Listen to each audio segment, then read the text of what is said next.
कि आप कभी जिंदगी में दोबारा सेव कर ही नहीं सकते। समझ रहे हो ये प्रॉब्लम कितनी बड़ी है और कितनी कॉम्प्लिकेटेड है ये, कि मतलब जिंदगी में कभी आप पैसा जोड़ ही नहीं पाओगे, क्योंकि जो कमाओगे अब वो सारा उधार चुकाने में लगता रहेगा। या तो आप लोन लोगे बैंक से, या अपने किसी दोस्तों से, यहां से वहां से, जिससे भी लोगे। अगर नहीं दोगे उनको वापस तो दोस्ती खराब करोगे। और एक और जब बात यहां तक आई है तो एक और चीज, एक और गलती हम करते हैं, we want to make quick money.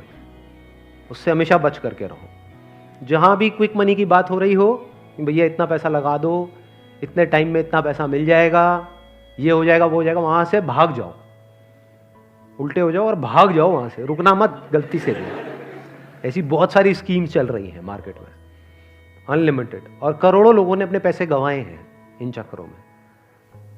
अब आते हैं एक दूसरे एस्पेक्ट पे कि चलो हमने स्मार्टली पैसे को जोड़ा। कब जोड़ा? जब फालतू की जगह पे हमने पैसे को ब्लॉक नहीं किया। जैसे अगर आपने कोई एंडोमेंट प्लान ले लिया इंश्योरेंस का, जहां पे आपका साल का 50,000 रुपये जा रहा है, तो 50,000 रुपये तो आपका ब्लॉक हो गया अगले 20 साल के लिए। समझ गए ना? तो हमने वहां पे स्मार्टली प्ले किया, टर्म इंश्योरेंस कराई, वहां से पैसा बचाया। तो अभी जो पैसा बचा इसका हम क्या करें? क्या सेविंग अकाउंट्स में पड़ा रहने दें? No use. वो आपका पैसा बढ़ नहीं रहा है, एक्चुअल में कम हो रहा है। वहां पे जो आपके पैसे पड़े हुए हैं वो 10 साल बाद और कम हो जाएगी उसकी वैल्यू। तो करना क्या चाहिए? इतना पैसा जितना आपको लगता है कि यार मेरे को इमीडिएटली जरूरत पड़ सकती है, वो कितना है? जितना आपके महीने के खर्चे हैं, इंटू 6 कर दो। वो पैसा है जो आपको कभी भी जरूरत पड़ सकती है। तो उस पैसे की आपने एक 6 महीने की एफडी करा दी। और एक बहुत अच्छा ऑप्शन अवेलेबल है हमारे पास में, वो है म्यूचुअल फंड्स।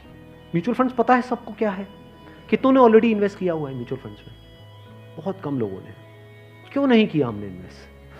पता ही नहीं सर। नंबर 1 करेक्ट इंफॉर्मेशन नहीं है। नंबर 2 हम डरते हैं, हमें लगता है म्यूचुअल फंड भी कोई स्कीम है कि पैसा इकट्ठा किया और कल को अगर भाग गए या बंद हो गया तो पता नहीं क्या होगा। ये पैसा आपका 100% सेफ है, because it is regulated by SEBI. तो यहां पे डरने की जरूरत नहीं है कि मेरा पैसा चला जाएगा। बस हमको यहां पे स्मार्टली प्ले करना पड़ेगा। So what we need to do is, एक तो आपने अपने 6 महीने का जो अपना कॉर्पस है उसको अलग कर दिया, यानी जो पैसा आपको चाहिएगा उसकी आपने एफडी करा दी, इंश्योरेंस वगैरह को प्लान कर लिया अच्छे से। फिर जो पैसा आपका बचा उसमें आप इन्वेस्ट कर सकते हो through SIP, systematic investment plan. It is an excellent option. Never try to get into stocks directly अगर आपको बहुत ही डीप नॉलेज नहीं है शेयर मार्केट की तो। हाँ, you are qualified in that और आपका काम ही वही है, तब तो ठीक है। बट किसी की सलाह सुनी कि यार, या कोई कहानियां सुनी कि ये शेयर पहले इतने का था अब इतने का हो गया, सुनी होंगी ऐसी कहानियां। Never invest in stocks directly, क्योंकि कुछ नहीं पता कि वो कंपनी का क्या होने वाला है। हो सकता है आपका 100 रुपये आपने पूरा जो भी आपने जोड़ा या 1 लाख रुपए आपने जोड़ा और किसी के एडवाइस पे आपने उठा करके लगा दिया, वो 1 लाख रुपए 10,000 भी रह सकता है कुछ टाइम के अंदर, पता भी नहीं लगेगा। कहते हैं ना, never put all your eggs in the same basket, in one basket. तो अब करें क्या?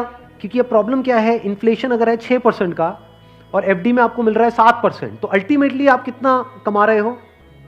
1%। 1% से क्या होगा? करोड़पति बन जाओगे? इम्पॉसिबल। तो आप क्या कर सकते हो, अपना आधा पैसा सेफ जगह पर रखो। सेफ जगह क्या है? एफडी हो गया। एफडी में भी एक और चीज है जो बहुत लोगों को नहीं पता है।